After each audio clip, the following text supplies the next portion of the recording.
O, sino-sino ang nag-invade sa Philippines? First. Sino first? Spanish. O, Spanish. Sinong sunod? Tapos Portuguese. Sunod? Tapos British or German. Germany. O, sunod? Si America. Sunod?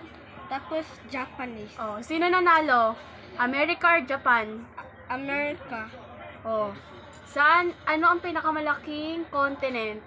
Asia. Ano pinakamalamig? Antarctica. Ano pinakamainit?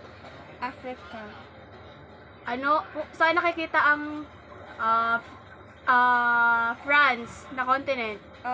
Europe. Saan nakatira si Queen Elizabeth?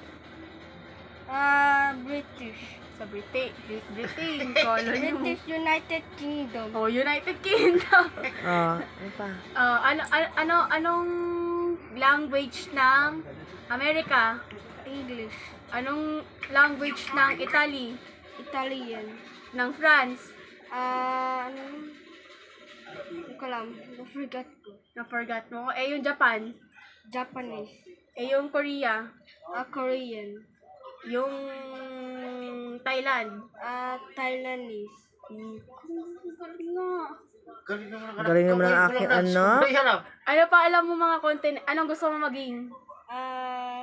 Geography. Oh, diba? Geographist nga. Galing.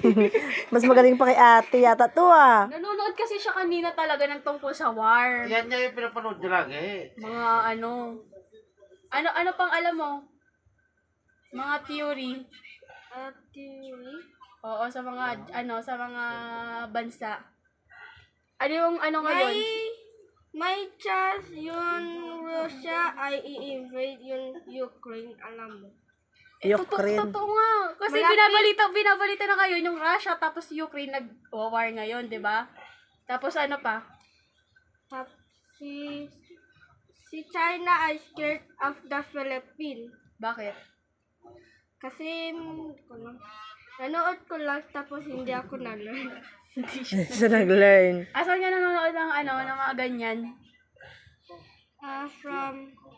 Nanood ako from Star Animation tapos Enjoy. So mas magaling si ate o si Cedric? Lahat nga ng plug, alam niya. Alam mo lahat ng mga plug? Pakita ka ng plug. Pakita tayo plug, ah. Alam mo lahat ng plug?